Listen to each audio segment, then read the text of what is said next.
آج میرے شوہر کے جاتے ہی میں تلاش میں لگ گئی تھی کہ کسی طرح بھی وہ قارون کا خزانہ تلاش کر لوں جو وہ مجھ سے چھپا رہا ہے۔ اگرچہ میں اسے اپنا شوہر نہیں مانتی تھی، مگر کچھ دن سے اس کا مشکوک رویہ مجھے شک میں مبتلا کر رہا تھا۔ وہ روز اپنے ہی گھر میں کہیں کھو سا جاتا۔ میں نے ایک دن اس کا پیچھا کیا، لیکن اس نے مجھے دیکھ لیا۔ پھر میں روز اس کے پیچھے جا کر تھوڑا تھوڑا سا راستہ دیکھ لیتی اور وہیں سے واپس آ جاتی۔ اس محل نما گھر میں کوئی بھی انسان آرام سے کھو سکتا تھا، اور بالآخر کئی دن کے بعد میں نے پتہ لگا لیا تھا کہ وہ کہاں جاتا ہے۔ آج شاید وہ کسی جلدی میں تھا، اس لیے بنا یہاں وہاں دیکھے وہ سیدھا گیا، ورنہ آگے پیچھے وہ بار بار مڑ کر دیکھتا تھا۔ وہ سیدھا گیا اور وہاں ایک الگ ہی دنیا آباد تھی۔ اس بڑے سے گھر کا نیچے کا حصہ جو زیر زمین تھا، اور پھر وہاں جو تھا وہ دیکھ کر میرے سامنے میری پوری زندگی کی کہانی گردش کرنے لگی۔ ہزاروں خیال میرے دماغ پر حملہ آور ہو رہے تھے۔ کیا میرا شوہر بھی ایک ویسا ہی انسان تھا جیسا ماضی میں بھگت چکی تھی؟ ابھی ابھی تو میں اس پر یقین کی منازل طے کر رہی تھی، مگر آج کے اس حادثے نے مجھے اٹھا کر ماضی میں پھینک دیا۔ میں ساری زندگی ایک ایسی جگہ بند رہی جہاں سورج کی روشنی تو کیا، میں نے کبھی سورج بھی نہیں دیکھا تھا۔ وہ تہہ خانہ جیسے میری کل کائنات تھا، اور میری زندگی کی آماج گاہ بھی۔ میری صبح سے رات کا مرکز بس وہ چھوٹا سا کمرہ تھا جس میں دن رات کی تفریح تک کا معلوم نہیں ہوتا۔ میرے لیے دن مطلب جب میرے ابا ناشتہ لے کر باہر جاتے، اور رات جب وہ واپس آتے تھے۔ میں کبھی اس تہہ خانے سے باہر نہیں گئی تھی جب سے ہوش سنبھالا، خود کو یہاں پایا تھا جہاں صرف میں، میرے ابا اور میری تنہائی ہوتی۔ میں نے کبھی گھر والوں کو بھی پورا نہیں دیکھا تھا۔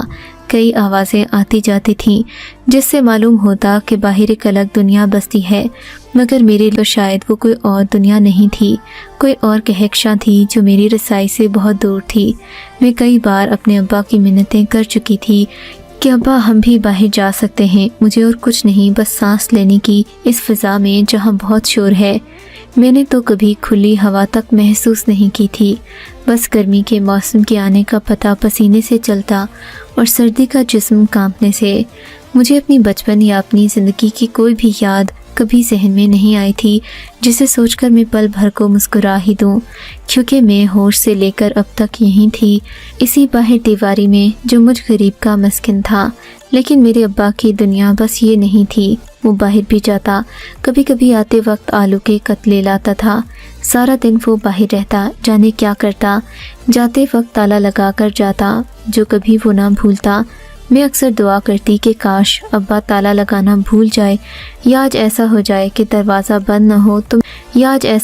کہ دروازہ بند نہ ہو تو میں بہت گھوموں، سب جگہ دیکھوں جہاں جہاں انسان آتے جاتے ہیں، مگر میرا یہ کاش ہمیشہ کاش ہی رہا تھا۔ میں بس ابا کے جاتے ہی ایک کونے میں بیٹھ جاتی تھی اور سوچوں کے گرداب میں محو ہو جاتی، جہاں سوچنے کو کچھ تھا ہی نہیں سوائے اس کے کہ میرا انجام کیا ہوگا، میری زندگی کی اس بے نام کشتی کو کبھی کنارہ ملے گا بھی یا نہیں، کیونکہ میرے پاس تو یاد کرنے کو بھی کوئی لمحہ نہیں تھا۔ حال بتا ایک سایہ تھا جو ماضی کے جھروکوں سے آ کر کبھی کبھی میرے ذہن کے پردے پر لہرا جاتا۔ وہ کوئی عورت تھی، میں جس نے اپنی زندگی میں کبھی اپنے علاوہ کوئی عورت اور ابا کے علاوہ کوئی مرد نہیں دیکھا تھا۔ اس کے ذہن میں کہیں ایک عورت کا دھندلا چہرہ آتا تھا، جانے کون تھی وہ بھولی بسری جو مجھ جیسی کے خیالوں میں آتی۔ شاید ماں ہو۔ ماں، یہ لفظ ہمیشہ میرے لیے انجان اور نفرت کا باعث رہا۔ میرے لیے ماں نام کا کوئی تھا، ہاں ابا کی بھی نفرت تھی جو اس لفظ کو سن کر ان کے چہرے پر امید آتی۔ ایک بار میں نے بہت ضد کی کہ ابا سے مجھے ماں لے کر دو، کیسی ہوتی ہے، کہاں ہے، مجھے اس دن جاننا تھا۔ جانے کون سی دھن میرے دماغ پر سوار تھی، میرے اندر کا شیطان بس انا پر اتر آیا تھا۔ آخر کار سارا خناس اس دن نکل آیا۔ تب پہلی بار ابا نے مجھے پیٹا اور بہت پیٹا، جیسے کسی کا بدلہ مجھ پر اتار رہے ہوں۔ انہوں نے بہت کچھ کہا جسے سننے کے بعد میں نے خواہش کی تھی کہ کاش میرے کانوں میں سیسا انڈیل دیا جاتا تو ان الفاظ سے وہ بہتر تھا۔ ابا نے کہا تھا کہ میری ماں مجھے چھوڑ کر بھاگ گئی تھی جب میں چھوٹی تھی، تو وہ مجھ کو بے یار و مددگار ابا کو سونپ کر کسی عاشق کے ساتھ چلی گئی۔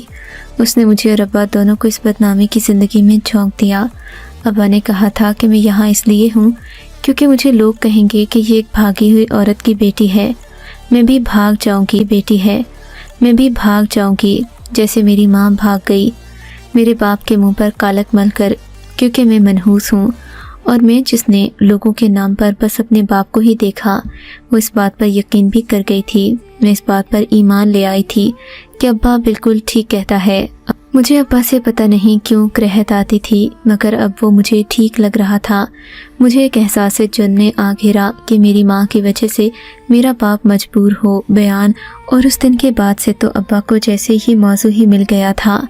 पहले कभी भूले से भी लफ्ज़ माँ आता तो अब्बा मुझे मारता, मगर अब उसे मालूम हो गया था कि मैं एहसास नदामत में घिरी हुई हूँ, इसलिए वो उठते बैठते यही लावा मेरे कानों में उंडेलता रहता। अब मुझे अब्बा की बजाय माँ से नफ़रत होने लगी। जहाँ पहले मेरे दिल और दिमाग में अब्बा के लिए शिकवों के अंबार थे, वहीं अब अम्मा के लिए भी एक ढेर लग गया था। इसी तरह नादिम सुबह जाता और रात को आ जाता, मगर एक दिन कुछ अनहोनी सी हुई, अब्बा नहीं आया।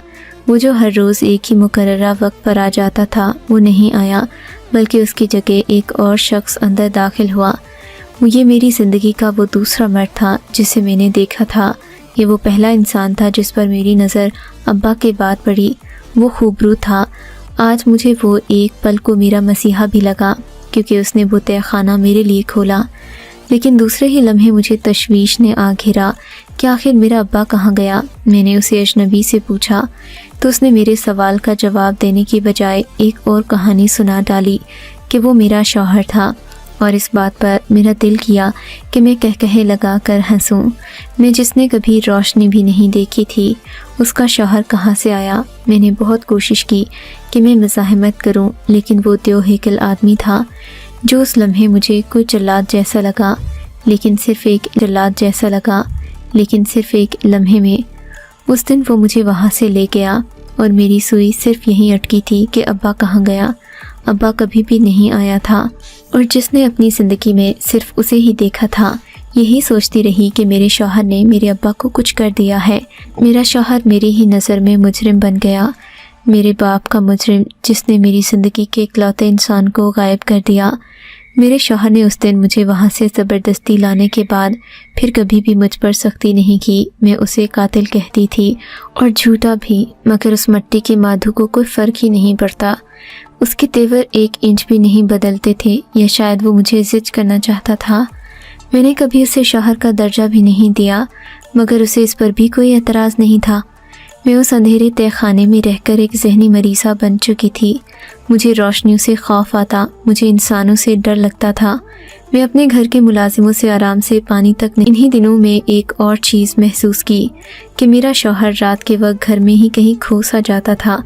इस बात पर मुझे हैरानी सी हुई थी, और कुछ दिनों से मैंने उस पर नज़र रखना शुरू किया था, और आज अपना मकसद हासिल कर तो लिया था, जिस कर मुझे असूलन तो खुशी होनी चाहिए थी, लेकिन मैं एक सदमे में थी। अभी तो मैंने उस पर भरोसे की मनाजिल तय करना शुरू की थी। मैं उसे कातिल और झूठा मानती रही थी, मगर आज वो सब देखने के बाद जैसे यकीन नहीं आ रहा था कि ये शख्स ऐसा कर सकता है। वो रोज़ रात को मुझे सोता छोड़कर चला जाता, और अगर उसे भिनक भी पड़ती कि मैं जाग रही हूँ तो वो वापस सो जाता। अभी मैं ये समझ चुकी थी कि वो मुझे जागता देखकर कभी भी वहाँ नहीं जाएगा, इसका राज राज ही रहेगा। इसलिए मैं रोज़ उसके सामने जाती, उसके पीछे जाकर थोड़ा सा रास्ता रोज़ देखती। उस रात में वहाँ ना रास्ता देख चुकी थी जहाँ मेरा शौहर रोज़ जाता था। अगली रात मैंने उसकी चाय में नींद की गोलियाँ शामिल की थीं, जो मैं अक्सर सोने के लिए इस्तेमाल करती। आखिर मुझे यकीन हो गया कि वो सो रहा है, तो मैं उसकी चादर लेकर वहीं गई।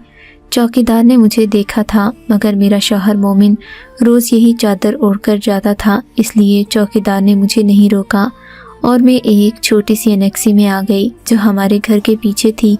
मगर वहाँ ऐसा कुछ नहीं था जो काबिल एतराज़ हो।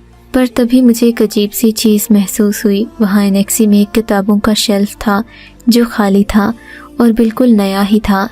उसने मुझे थोड़ा सा हैरान किया। मैंने उसे ज़रा सा सरमाया था, और मेरे कदमों से ये जानकर ज़मीन निकल गई कि वहाँ एक मुकम्मल रास्ता था। मैं वहाँ से नीचे को चली गई थी।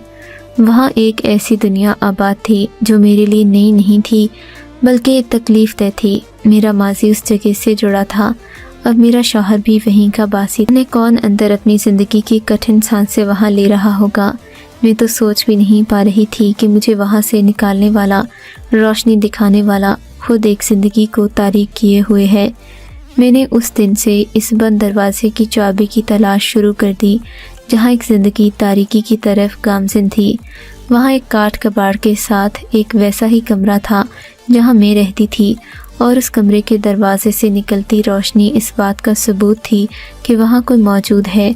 मैं नहीं जानती थी कि वहाँ कौन है और क्या हो रहा है, लेकिन मैं बस उस जान को वहाँ से निकालना चाहती थी जो वहाँ सांसें ले रही थी। अब की बार फिर भी मैंने दुआ की कि काश मेरा शौहर चाबी भूल जाए जैसे पहले करती थी, मगर अब्बा कभी भी नहीं भूला था। लेकिन आज मेरा काश मुकम्मल हो गया। मुझे चाबी मिल गई थी, बल्कि नहीं, वो चाबी नहीं थी, मेरे लिए हफ़्फ़त तकलीम की दौलत थी जो आज मेरे हाथ लगी थी। दौलत थी जो आज मेरे हाथ लगी थी। उसके सोने के बाद मैं खामोशी से नीचे को बढ़ गई, जहाँ एक वैसा ही तहखाना था जहाँ मैं अपनी ज़िंदगी गुजार कर आई थी। अपने रब का नाम लेते, तेज़ी से धड़कते दिल को थामते मैंने दरवाज़ा खोला। एक झटके से मैं दरवाज़ा खोलकर हैरान हुई थी, क्योंकि वहाँ तो मुकम्मल अंधेरा था। हाथ को हाथ सुझाई न देता। मुझे लगा शायद मैंने गलत शक किया था, वहाँ कोई इंसान नहीं था। दूसरा ख्याल आया कि अंधेरे में तो काली ताकतों और रस्मों रिवाज बढ़ाए जाते हैं, तो क्या यहाँ वो सब होता है। ये सोचते ही मेरा जिस्म ठंडा बर्फ़ हो रहा था। मैंने बत्ती जलाई थी और अब एक बार फिर मुझको हैरत का झटका लगा। ये कमरा वैसे तहखाने जैसा नहीं था जहाँ मैं रहती आई थी। ये तो कोई और जहाँ था, जहाँ इस दुनिया की हर सहूलत और तो और एक खिड़की भी मौजूद थी। यहाँ सब था जिसका तसव्वुर मैं कभी नहीं कर सकती थी। अभी मैं इस कमरे के रंगो-बू में खोई थी कि मुझे एहसास हुआ था मैं यहाँ अकेली नहीं थी। यहाँ एक और वजूद भी था, एक नहीफ सा बेज़रर वजूद जिसने सर झुकाया हुआ था। वो जाए नमाज पर बैठी हुई थी और मैं उनकी नमाज मुकम्मल होने का इंतज़ार करने लगी। उनका आधा चेहरा ढका हुआ था। वो पुरस्रार सी औरत थी जिसने शायद मेरा आना महसूस भी किया, मगर सर नहीं उठाया। मैंने अपनी हिम्मत मुतजम्मी की थी और कई बार उसे पुकारा था। उसके ज़हनी तवाज़ुन पर शक सा करते मुझे उस पर रहम और अपने शौहर पर बला का गुस्सा आया। उसने मेरे कई बार आवाज़ देने पर सर उठाया और वहीं मेरे कदम जैसे रुक गए थे। उसके आध ढके चेहरे पर मौजूद धब्बे कोई और कहानी सुना रहे थे और मैं दंग थी। एक पल को मुझे करहत हुई, फिर ख्याल आया कि क्या ये मेरे शौहर की कारिस्तानी थी, और फिर फ़ौरन मैं होश में आई। उन्हें कहा कि वो ये चादर लें, बस नहीं हुई। उसके बाद मैंने उससे कई बार पूछा कि ये सब कैसे हुआ, आप कौन हो, यहाँ क्या कर रही हो। कई सवालों की बौछार थी, मगर वो तो जैसे जगह पर साधे बैठी थी, जिस पर मुझे गुस्सा आ गया। मैं अपने शौहर से छुपकर इतने दिन से मेहनत करके यहाँ तक आई, मगर यहाँ तो जैसे उसको आज़ादी का परवाना रास ही नहीं आया। मुझे उस पर गुस्सा आया, उसे जैसे किसी की परवाह नहीं थी। यकदम मैंने उसे कहा कि तुम भी मेरी माँ जैसी हो, जिसने अपने लिए सोचा और बस चली गई। मुझे नहीं पता था कि उसके पीछे बाकियों ने क्या भुगता। तुम भी वैसी हो। मैं क्या कुछ करके यहाँ तक आई ताकि तुम्हें अपने भेड़िए जैसे शौहर से निजात दिलाऊं, जो झूठा है और कातिल है। झूठा निकाह करके मुझे भी तुम जैसा गुलाम बना रखा है, मगर फिर भी यहाँ आई। मगर तुम्हें शायद रोशनी देखनी ही नहीं है। मैंने उसे बहुत सुनाया जितना मैं सुना सकती थी, पर इस बात पर उस पत्थर के तासुरात जितना मैं सुना सकती थी, पर इस बात पर उस पत्थर के तासुरात यकसर बदल गए। और फिर वो एकदम बोली थी कि मैं वो हूँ जो तुम्हें इस दुनिया में लाई थी। और फिर वो औरत जिसकी ज़ुबान को पहले कफल लगे थे, वो चलने लगी और मेरे जहन के पर्दे उतारती गई। वो सारी हकीकत खोल रही थी कि वो आदमी जंगली नहीं, बल्कि एक मसीहा है जिसने मुझे एक ऐसे अजाब से बाहर निकाल लिया जिसका मुझे अदराक भी नहीं था। उस दिन मुझे सच्चाई मालूम हुई थी कि जिस इंसान को मैं सारी ज़िंदगी अब्बा कहती रही, वो तो कोई और ही निकला। मेरी माँ ने बताया कि वो एक हसीन और अमीर तरीन औरत थी जिसकी बेटी यानी मैं थी। जब वो बेवा हो गई, उसका कज़िन जायदाद के लिए मेरी माँ को अपनाना चाहता था, जिस पर वो कतान राज़ी नहीं हुई। जब बार बार उसकी इज्जत नफ्स ठुकराई गई तो वो मुझे अगवा करके साथ ले गया। इस वक्त मैं इतनी बड़ी नहीं थी, इसलिए मुझे कुछ याद नहीं था। वो भेड़िया नुमा इंसान मुझे माँ का चेहरा मस कर गया और साथ एक पर्चा थमा गया जिस पर लिखा था कि तुम्हारी औलाद अब तुम तक नहीं आएगी और सारी ज़िंदगी गायबाना नफ़रत करेगी। मेरी माँ उस वक्त से यहाँ बंद थी क्योंकि वो भेड़िया जिसे मैं अब्बा कहती थी उनकी ज़िंदगी की तमाम रानाइयाँ साथ छीन कर ले गया था। मगर अब भी मैं इस बात पर हैरान थी कि मेरा शौहर मुझ तक कैसे पहुँचा, और जब मैं बाहर ही नहीं निकली कभी तो निकाह कब हुआ। फिर मेरी यही कश्मकश भी मेरी माँ ही ने दूर की। वो मेरा शौहर तब से था जब मुझे शौहर का मतलब भी नहीं मालूम था। अम्मी को बेवा होते ही कई लोगों की नज़रें मुझ पर और ख़ुद कर महसूस हुई थी, इसलिए इन्होंने अपने भाई के बेटे के साथ मुझे रिश्ता अज़दवाज में जोड़ दिया और वही मुझे इस अंधेरी नगरी से निकाल लाने में कामयाब हुआ। मुझ पर तो घड़ों पानी फिर गया था। जिस इंसान के लिए मैं रोती रही वही मेरा अगवाकार और मेरी माँ का मुजरिम निकला, जिसकी बदौलत मुझे माँ लफ्ज़ से नफ़रत हो गई थी। वो हम सब की ज़िंदगियाँ तबाह कर गया था। जिस इंसान के लिए मैं रोती रही थी और अपने शौहर को कातिल कहती रही थी, दरअसल वही हमारी ज़िंदगियों के इतने सालों का कातिल था। मैं उस तय खाने से रोती हुई बाहर आई थी। कई घंटे अपनी माँ की गोद में लेटी रोती रही थी। जिस चेहरे को देखकर मुझे डर लगा था अब मोहब्बत हो रही थी। मेरे जज्बात और हालात सब बदल गए थे। आज मैंने एक बार फिर खुद को मनहूस महसूस किया था। बहरूं बिस्तर पर औंधे मुँह लेटकर रोई थी कि कैसी किस्मत थी कि जीते पैदा होने के बाद बात चल दिया, और फिर जब माँ पर आई तो उसकी ज़िंदगी अजीरन हो गई। उस रात में रोते रोते सोई थी। सुबह उठी तो मेरा शौहर जा चुका था। आज शाम मुझे अपने शौहर के आने का शिद्दत से इंतज़ार था, मगर आज वो नहीं आया। मैं काफ़ी देर नाचे इंतज़ार इतना लंबा हो गया कि इख्तिताम को ही नहीं आ रहा था। मैंने अपने शौहर की पसंद का खाना बनाया, खुद भी बनी संवरी थी, क्योंकि आज पहली बार मैंने उसे अपना शौहर माना था। पहले मेरे लिए वो एक कातिल और झूठा था, और आज जब मेरी नज़र में उसका कोई मुकाम आया था तो वो घर नहीं आ रहा था। मैं काफ़ी देर तक यहाँ वहाँ घूमती रही थी। फिर एक फ़ोन आया जिसने जो खबर दी वो मेरे सर पर बिजली बनकर गिरी थी। ये क़यामत तो अब्बा के ना आने से भी बड़ी क़यामत थी। मैं सर हार रास्ता दुआ मांगती रही और दिल कर रहा था कि उड़कर वहाँ पहुँच जाऊँ, मगर सफ़र था कि ख़त्म होने को नहीं आ रहा था। आखिरकार थक हार कर मैं वहाँ पहुँची थी जहाँ मेरा शौहर पट्टियों में लिपटा हुआ था। अचानक ही मुझे लगा कि वाकई मैं ही मनहूस हूँ। अब्बा सही कहता था। मैं अम्मी की ज़िंदगी में आई तो मेरे बाबा चले गए, और फिर अब मैं अपने शौहर को दिल से कबूल करने वाली थी तो वो यहाँ पहुँच गया कि उसकी ज़िंदगी मौत के दौराहे पर आ खड़ी हुई थी। मन भर कदम उठाती मैं वहीं बैठ गई कि या खुदाया, क्या इतनी मनहूस हूँ मैं। अभी जाने कितनी देर और बैठकर मैं खुद को कोसती कि अंदर से एक नर्स ने आकर मुझे मेरे सरताज की ज़िंदगी की खुशखबरी सुनाई।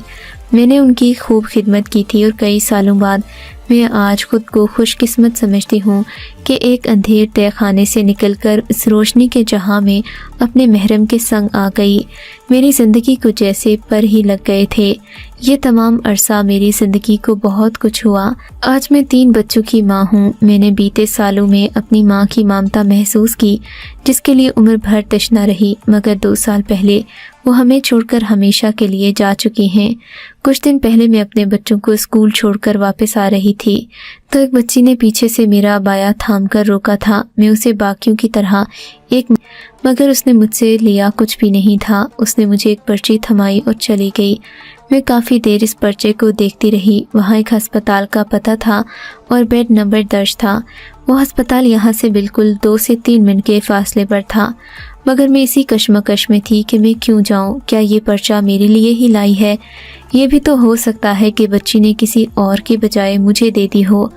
मैंने बिल्कुल इस पर्चे को नज़रअंदाज किया और अपने घर की तरफ बढ़ गई। दिल में यही सोचा कि मेरा है ही कौन जो इस तरह मुझे बुलाएगा। मैं जानना चाह रही थी, मगर फिर भी पता नहीं कैसे मेरे दिल में कहीं ना कहीं ये था कि ये पर्चा मेरे लिए है। इसी सोच में मैं घर के दरवाजे के सामने खड़ी थी। मगर फिर पता नहीं मेरे दिल में उस वक्त क्या समाई कि मैंने घर में दाखिल होने के बजाय अपने कदम मोड़ लिए और वापसी की तरफ चल दी। मुझे ये देखना था कि वो कौन है जो मुझे यहाँ बुला रहा है। मेरी ज़िंदगी में बहुत गिने चुने इंसान थे और वो सब मेरे सामने थे। यही सोचते सोचते मैं अस्पताल में दाखिल हुई। मेरा दिल जैसे धड़कते धड़कते बाहर आ रहा था। एक तरफ ये भी डर था कि मैं अपने शौहर मोमिन को यहाँ आने के बारे में बताया नहीं था। इसी सोच में अपने धड़कते दिल को थामकर मैं उस कमरे में दाखिल हुई जहाँ का पता मुझे मिला था, और फिर जैसे मेरे कदम पत्थर के हो गए। अस्पताल के इस बिस्तर पर वही वजूद पड़ा था जिसने मुझे एक उम्र इस तारीकी में रखा, जिसकी मैं हकदार भी नहीं थी, जिसने मेरी माँ से भी दुनिया के उजाले छीन लिए। मैं वापस मुड़ने वाली थी कि एक नहीफ आवाज़ ने मेरे पैरों में एक जंजीर बांध दी। वो मुझे रोक रहे थे, लेकिन अब उनकी आवाज़ वैसी नहीं थी जैसे पहले थे, जैसे वो रूप से मेरी आवाज़ निकलने से रोक लेते, मेरे सवालों को खामोश करवा देते। वो सब ख़त्म हो गया था। उनके जिस्म से सारा गोश्त पोस्त जुर्म को उठ चुका था और अब हड्डियों के ढांचे से ज़्यादा भी मांगी। वो चाहते थे कि मैं उन्हें माफ़ कर दूं उनकी सारी गलतियों के लिए, ताकि वो सुकून से अपने रब के पास जा सकें, उनकी आखिरत संवर जाए। उनका चेहरा आधा छुपा हुआ था, बिल्कुल वैसे ही मेरी माँ का था। वो धब्बे भी बिल्कुल वैसे ही थे, मगर था उन धब्बों ने अब्बा का चेहरा बिगाड़ दिया था, जबकि अम्मा के रूप में कोई फ़र्क नहीं आया। आज वो अस्पताल के बिस्तर पर पड़े अपना बोया काट रहे हैं और मैं अस्पताल से वापस आते बस इस सोच में हूँ कि मैं कैसे उन्हें माफ़ करूँ। वो अंधेरे आज भी मुझे डरा देते हैं। मेरी माँ की यादें, वो सब बातें मुझे आज भी ठीक से सोने नहीं देती। क्या मुझे उन्हें माफ़ कर देना चाहिए?